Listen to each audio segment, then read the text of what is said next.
Good afternoon, everyone. All of us have an obligation to speak out against injustice, to speak out against racism. Speaking against injustice and racism is even more important for a leader, even more important for the governor. I missed that opportunity at yesterday's press conference, and I regret that. What happened to George Floyd, excuse me, what happened to George Floyd is tragic. To watch the video of his life being taken away second by second is horrific and will be seared on every American's mind till the day they die. What about the other officers? You watch that video and you watch it again, and then you look at the other officers. What were they thinking? What were they doing? Why didn't they do something? You know, Fran and I look at a parent. We look at life through the lens of a grandparent. And we thought, what if that were our son? What if that were our grandson? While Fran and I felt and feel sorrow and disgust at what we saw, we cannot fully comprehend or imagine what an African American family must feel looking at that. What does an African American mom, what does an African American dad tell their child? What does that child think? What does that child feel?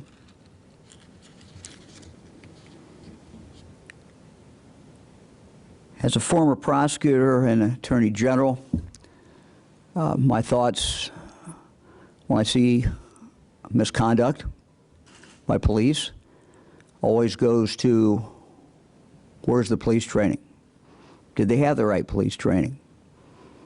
And we know it's not all about police training. But my mind goes to that and wondered. This officer's conduct violated every principle of human decency, but it also violated any kind of basic police training. When I was Attorney General, we made police training a priority, and I know David Yost continues that. We put a primary focus on training officers to de-escalate difficult situations. We put an emphasis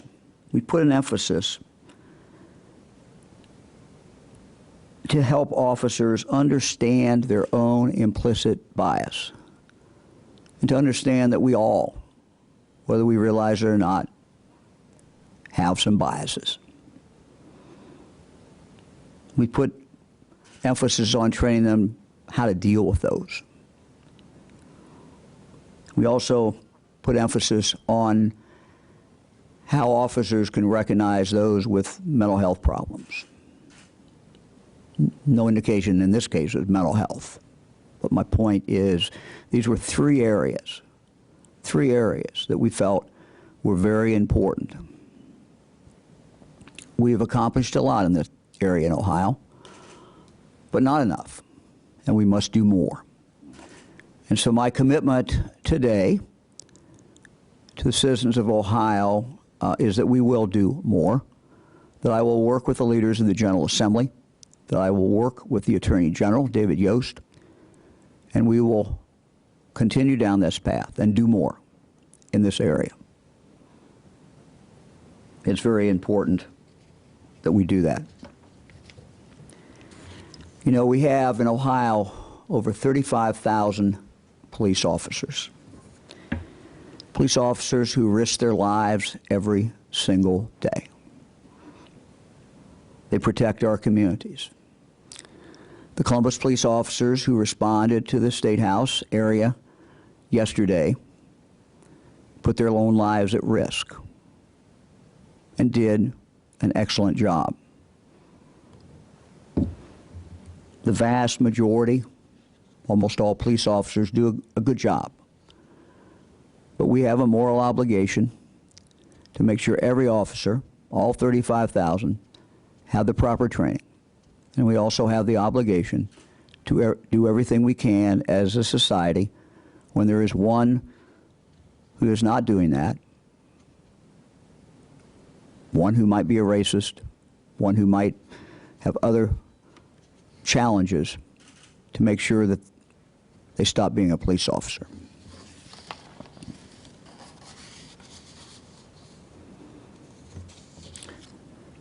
Training is important but does not solve every problem. George Floyd's death is a culmination of many events, and as he lay on the ground dying, he was a victim representing so many others before him. His death impacts all of us. We have a responsibility to each other. We have a responsibility, all of us, regardless of race, to stand up, to speak out, and say, we will not tolerate conduct like this. Now, I understand that today there is frustration, there's fear, there's pain for so many of our African American fellow citizens. There is pain for many African American men and pain for the families that love them. The pain, the distress, the anger, the fear are real.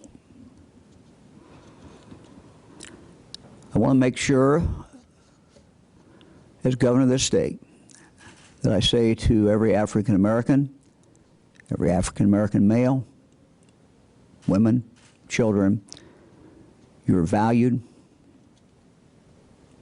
You're an essential part of this community, and no one will forget that. Through your pain, your anger, and your grief, you are valued. You're important members of our community. I stand here to acknowledge that I hear the voices of frustration. I hear it.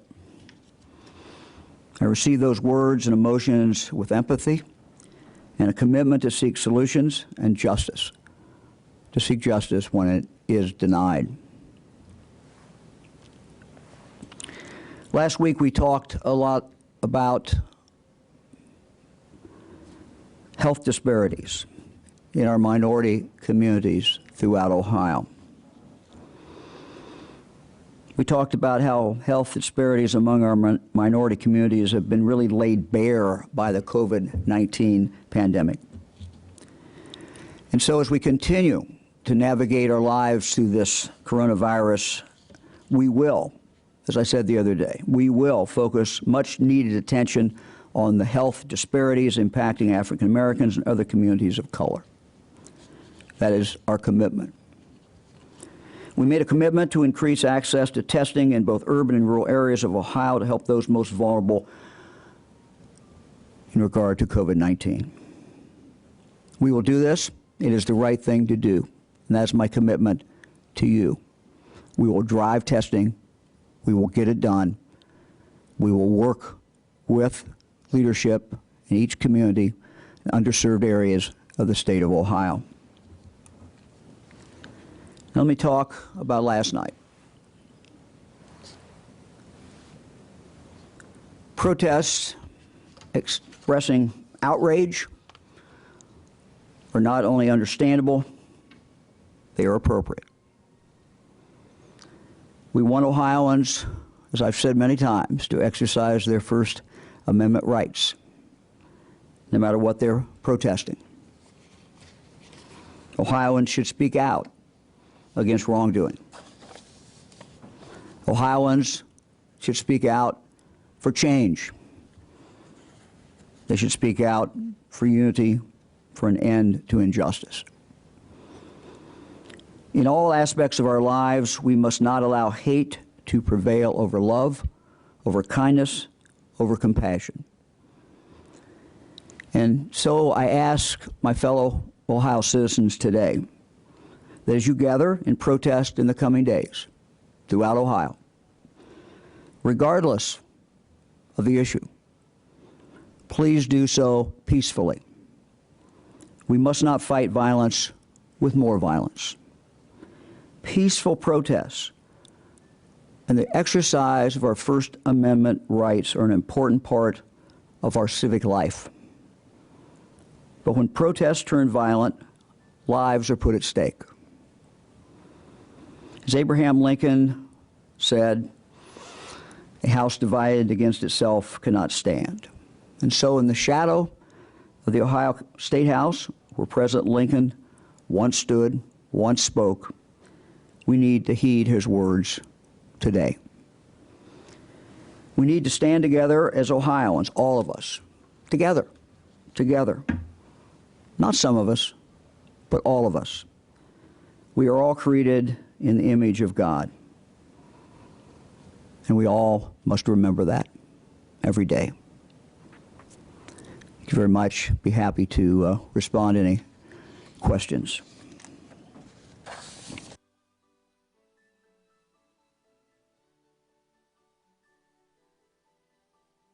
Tom Bosco from ABC6 here in Columbus. Can you remark on the response last night by Columbus Police? Was it appropriate? Was it enough? Was it not enough?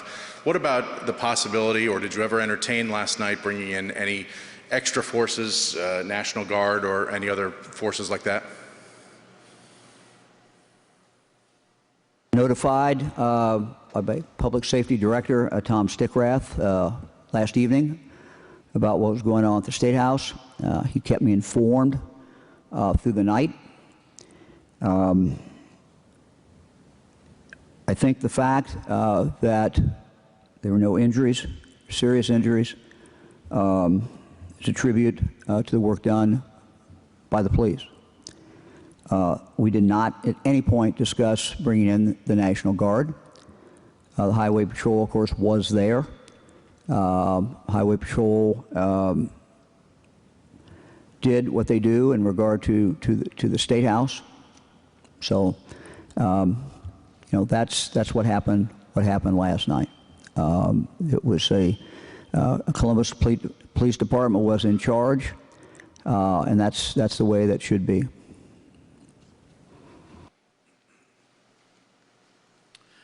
Kevin Landers, WBNS 10 TV. Governor, the Ohio Legislative Black Caucus plans to introduce legislation to declare racism as a public health crisis. Do you agree with that? And also, on March 27th, the Ohio Supreme Court and you also issued a toll on evictions. That order will expire on July 30th, and given the state's high unemployment, do you think it will be needed to be extended? Thank you. That second question is I don't know yet. We're certainly going to look at that. I will look at the wording of resolution, and we'll take a look at that. No comment today about that. As you know, if you look at the language of our group that we put together to look at these issues, as far as health disparities, there are huge health disparities in the state of Ohio among people of color. And we are committed to doing everything in our power to change those numbers. These are lives. These are not numbers. These are lives. These are our brothers and sisters. And to see the death rate among African Americans for COVID-19 dramatically exceed our white fellow citizens tells us that there is something wrong, something that has to be fixed. To see the disparities that we have seen in regard to deaths among black mothers, African American mothers, African American babies who are born is appalling. We have to do more. Thank you. Thank you.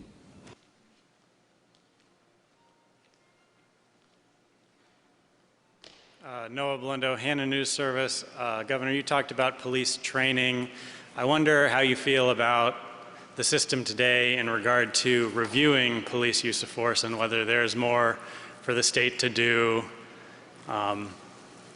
in cases like this that would happen in Ohio. As I recall, one of the things that we did as Attorney General, I did as Attorney General with our team, is to come up with best practices in regard to the use of force. We would recommend that those be adopted by every department. You know, my guess is that Columbus has done that. So this is all, look, it's always open to look at things such as the use of force and the best practices and best policies. We have over 1,000 police departments in the state of Ohio, police law enforcement agencies. And so we are a very local government state. But I've always felt that when you deal with basic principles, that there should be uniformity throughout the state. High-speed chase, for example, another area that, you know, I've advocated uniformity. We came up with a working group that came up with best practices there. But certainly, in regard to the use of force, there should be. I would hope every police department would adopt those best practices. Thank you. Hi, Governor. Andrew Tobias at Cleveland.com. The president tweeted last evening, these thugs are dishonoring the memory of George Floyd, and I won't let that happen. Just spoke to Governor Tim Walz and told him the military is with him all the way. Any difficulty, and we will assume control, but when the looting starts, the shooting starts. And I think the looting starts, the shooting starts is the operative part. What do you think about that? And do you agree with that sentiment? Not the last sentence at all. Look, I think it's very important that leaders such as myself be a source of peace, stability, and work to heal the divisions that we have in this country. That is, I believe, my obligation. I can't do it alone. I do it with my fellow Ohioans, but to reach out to everyone and say, we do have problems. You know, we do, there is racism. You know, there are problems in our community. There's disparities. There's disparities in healthcare. To recognize those things and to say, let's roll up our sleeves and let's work on them. And it's not always pretty. It's not always perfect. We always don't move forward. But I think we all have an obligation to focus on that. So the last sentence, no, I would not agree with that. And what effect do you think that has for that to be said? How do you think that's received by the citizens? Look, I don't know. I think that you know, it's important for me as governor to talk to all Ohioans. You know, every day I think about the fact that I represent 11.7 million Ohioans in a very wonderful, very diverse state with different backgrounds and different challenges that each face. So, you know, I think my job is to try to bring people together.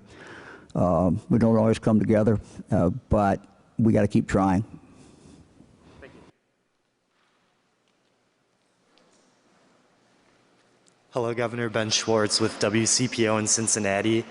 Governor DeWine, last night there was a huge police presence blocking off streets and preventing people from joining in on the protest after it began to escalate. Can you speak on if similar precautions will be or are already being taken in other cities around Ohio, or is that solely up to the local police departments? Well, I have the opportunity every day to talk, most days, to talk to the mayors of our major cities. They are the ones that have primary responsibility for their cities. But, you know, they know that if they need assistance and help, you know, we will work with them on any issue, certainly including this issue. But I know that we have good mayors. They're very concerned about making sure that things are always done right in their cities. So I have confidence in these mayors. We are in touch. It's not like we don't talk. So certainly the first line of responsibility is with their police department and with those mayors. Thank you.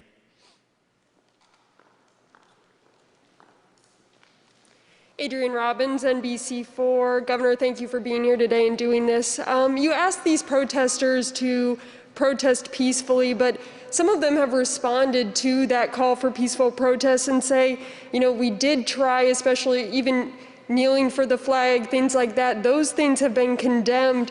What do you think is a viable, effective alternative that hasn't already been tried for these people to have their voices heard? Well, I do believe that when there are protests, when there are demonstrations that are peaceful, I believe it does get people's attention. You know, what we have today with our 24-hour news cycle, and you all do a great job in reporting. You know, you report what not only that they're demonstrating, but reporters go out and ask demonstrators, why are you demonstrating? And so, you know, you give them, very appropriately, a great megaphone. And it's a megaphone that I can tell you is heard by the governor. Doesn't mean I agree with everything that someone protests says, but whatever that protest is, I hear it. And other elected officials hear it. And so, you know, that is as old as the history of this country. It is revered, it is protected. And it is a viable way to get people's attention. Now, it's not the only way. It's not the only way. Working on problems day after day, where people roll up their sleeves and say, we have a problem here. What can we do to work on that? Using the political process. That all of those things are very, very important. So this is not a country, this is not a state where people who are protesting or people who are shoved aside and said, you know, we don't want to hear you. You know, we go to great pains, and it's not doesn't mean there's not sometimes mistakes made, but trying to make sure that people have a place to protest and an opportunity so they could protest, and making sure that the news media can then talk with them and be able to amplify what they're saying, I think is a very important thing. So there are channels that are open. Doesn't mean everything always works out right, but there's opportunities to get things done, and that's what I would encourage them to do. We are very open. The governor's office, legislature, the mayor. Mayor Ginther is certainly, if we're talking about Columbus, you know, is very open. Council's very open. So people have an opportunity to express their opinion and to change things and get things done. Thank you.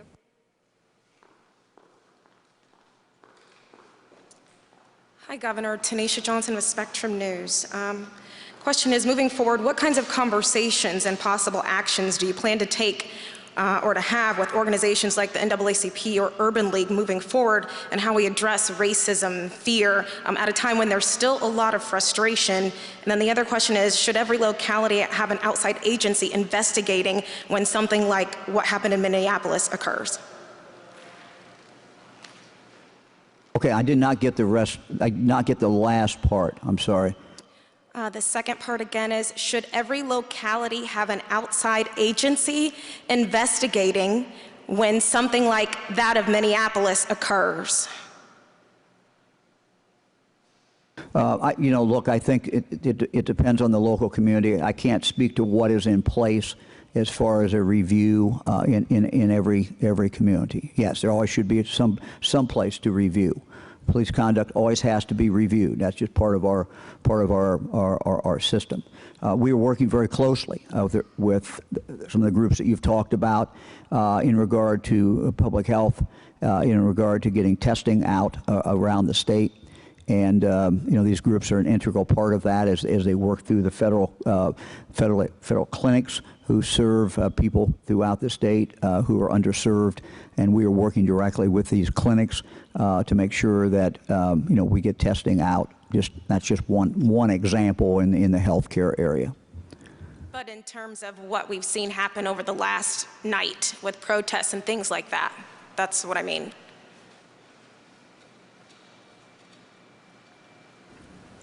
Okay, then I must have missed your question.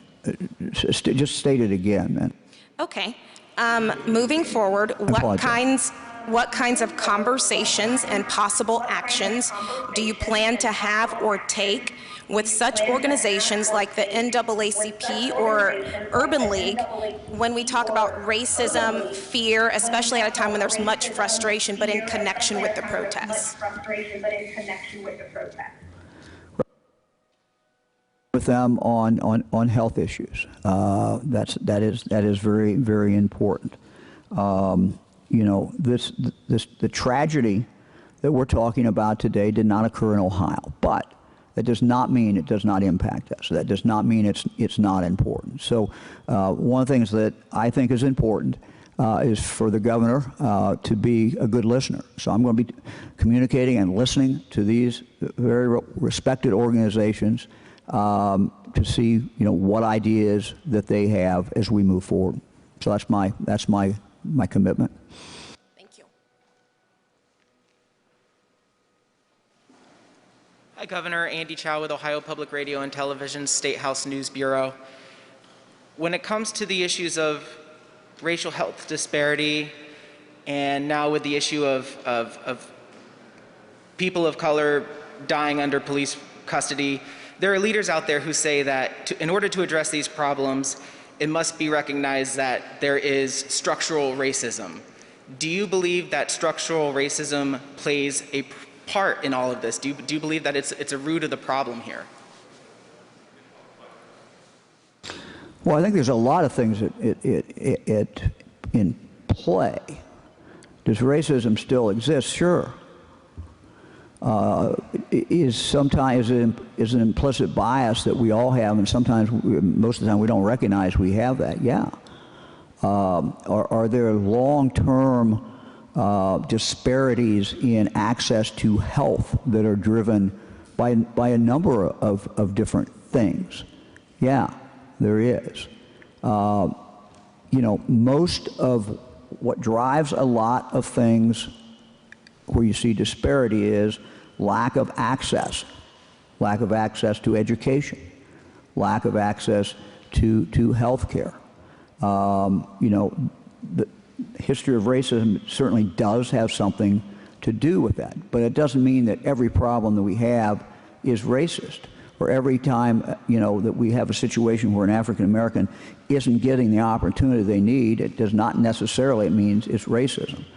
What we have to do, I think, is to do everything in our power to see that every Ohioan has the most opportunity, the opportunity that to live up to their God-given potential. And wherever we find barriers, we need to knock those barriers down. And some of those barriers may have to do with racism. Some of those barriers may not have to do with racism. But you got to knock them down anyway. And so whether it's somebody who lives in the city, someone lives in Appalachia, if people don't have opportunities, that is not only bad for them, but it's bad for society. And so we got to knock them all down. These are complex issues. And sometimes there's multiple reasons why people have barriers. And our attitude is, I know should be to try to knock those barriers down. Thank you. Hello, Governor. Jim Province with the Toledo Blade. Could you take us through what was happening last night, the discussions that were taking place, what the preparations that were going on? Were we expecting this to happen last night?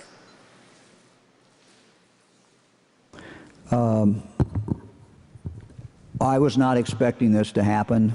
I got notification sometime in the evening that this was going on. This would be something that, unless it involves directly the State House, which ultimately this did, This would be something that normally the Columbus Police Department would handle.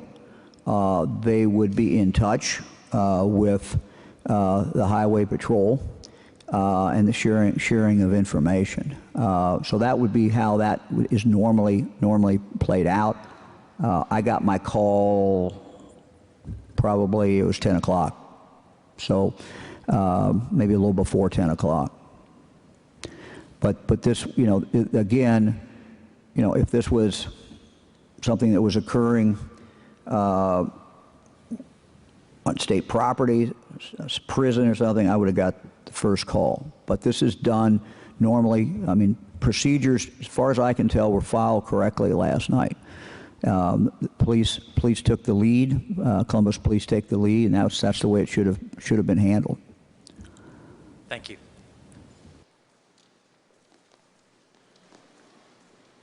Good afternoon, Governor. It's Laura Bischoff, Dayton Daily News. You mentioned that you said as Ohioans protest throughout the state in the coming days, how many protests do you expect, and where and when, and what's giving you the idea that it's going to continue in other cities across Ohio?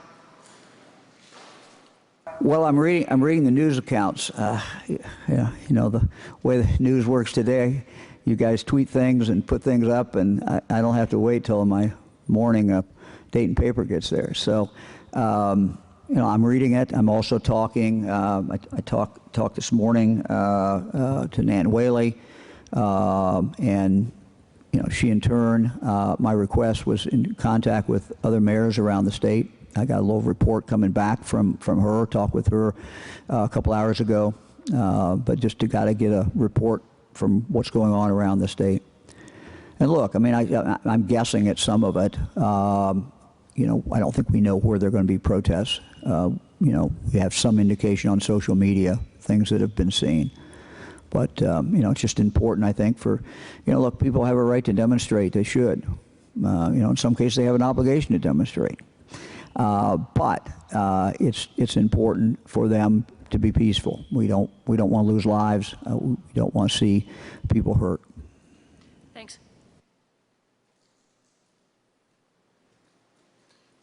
Hi, Governor. Jim Oddie from WHIO TV in Dayton, Ohio. Thanks for doing this.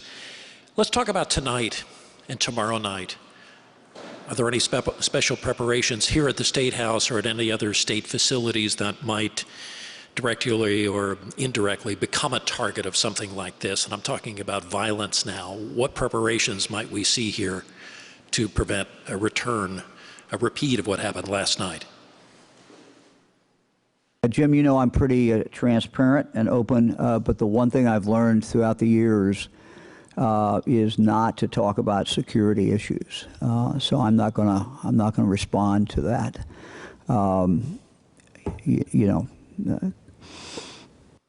Are doing what they need to be doing at this point, but I'm not going to go into details about what preparations are there. That is not, talking about security is just not generally a good thing. But obviously steps are being taken in case that there is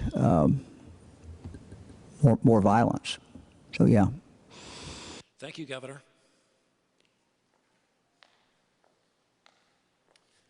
Hi, Governor. Rick Ruan from the Columbus Dispatch.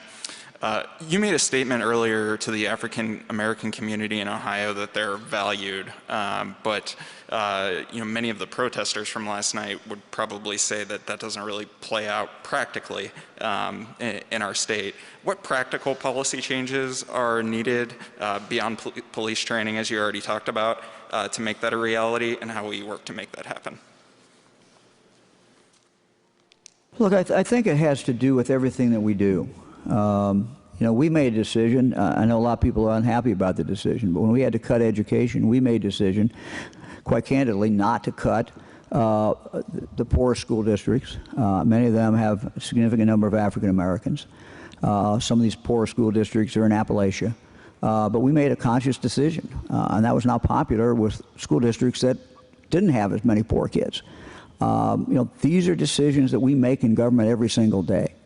And we have an obligation to help those who for whatever different reasons, do not have the opportunities that others do.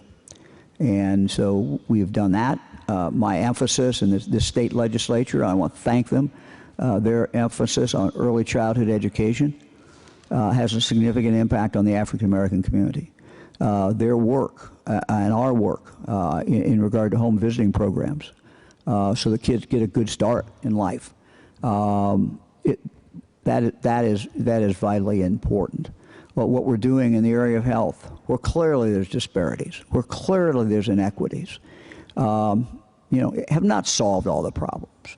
But we've committed to do everything that we can to try to solve those problems and try to create a more fair, more open, more equitable state for every Ohio citizen. So it's not what we're doing today. It's not what we're doing in response to protests. This is something, it's a work in progress that we need to be committed to as a people every single day. And that is my commitment, that as long as I'm governor, we will commit to that for those among us who are being denied opportunities for whatever reason, to do everything that we can to give them opportunities, whether it's better education, better opportunity for education, or whether it is health care or whatever that is. Thank you. Hello, Governor. This is Luis Gil with Ohio Latino TV. May I direct this question to the First Lady? Can I?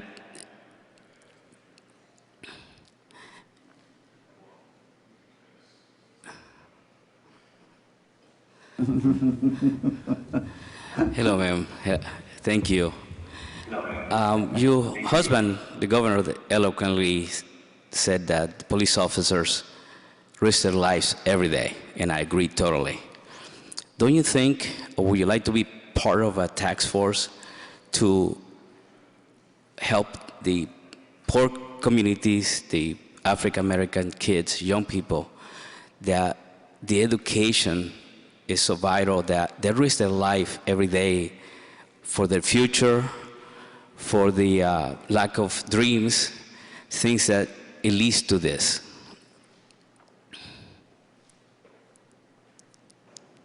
Education, African American. Obviously, I think what Mike just said and what we all believe is that the education for these kids is the most important thing we can do.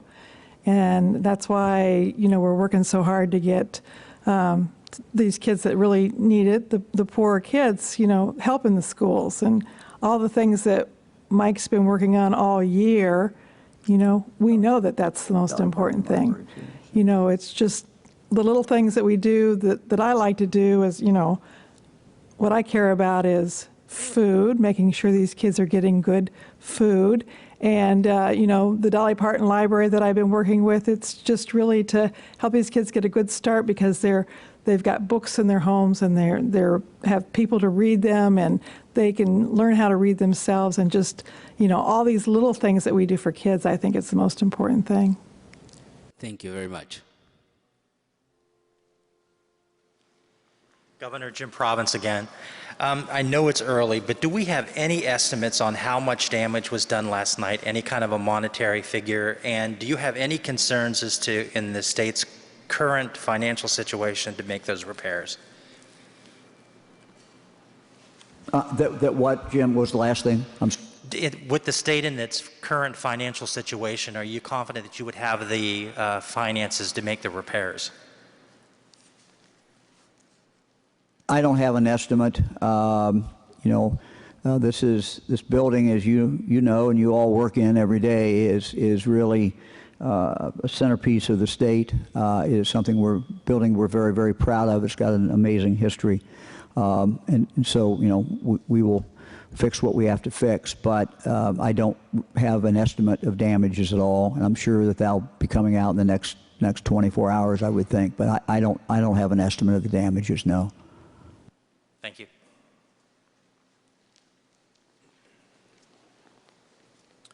Kevin Landers, WBNS 10 TV. Governor, you said moments ago that you didn't make a mention of George Floyd's death yesterday and that you said today that you regret that. Can you speak to the African American community and ensure them that you can better relate to their needs, their concerns in the future? Thank you. Well, yeah, I mean, I regret I didn't make a comment yesterday when we had a regularly scheduled press conference. I believe it's incumbent upon the governor to speak out about injustice, you know, wherever we do in fact see that injustice. Quite candidly, I was focused on COVID-19 and testing, which has been occupying pretty much all my waking hours, as Fran can tell you. And so it's not an excuse, it's just a fact. When I walked in, that's what I had on my mind. I'd obviously seen the videos and seen them numerous times. So I think that I have a long history of being a good listener, listening to people throughout the state of Ohio. But we always can do better. Thank you. Hey, Governor, it's Laura Bischoff again. You mentioned that Ohio has 1,000 police departments or law enforcement agencies. Do you have any idea how many or what percentage of them have adopted the AG's best practices on use of force? I believe that when you were AG, that was recommended like 5 years ago, maybe? I do not. But I'm sure we can get that for you, or at least get some idea. You know, they don't have to do it word for word, but you know, we think these are the best practices. Now it's possible, I suppose, the police department could have even better practices, but we'll see if we can find that out. I think our team does know that. Thank you. Hi, Governor. It's Andrew Tobias at Cleveland.com again. I just wanted to ask when you first saw the video of George Floyd and what you thought when you first saw it, what your general reaction was. You know, tragically, we've seen this so many times that I don't recall when I first saw it. You know, obviously it was fairly shortly, probably after it occurred, but I don't. I was trying to think back. I don't recall seeing it before Tuesday night. I suspect it was Tuesday night, but I don't really know. So probably Tuesday night that I first saw it, and just to get, you know, it's so painful to look at, and it just, you know, it's just absolutely horrific. Thanks. That was our last question, Governor. Very much. Have a good day, everybody, and we'll. Barring something else, we'll see you all back here at 2 o'clock on Tuesday. Thank you.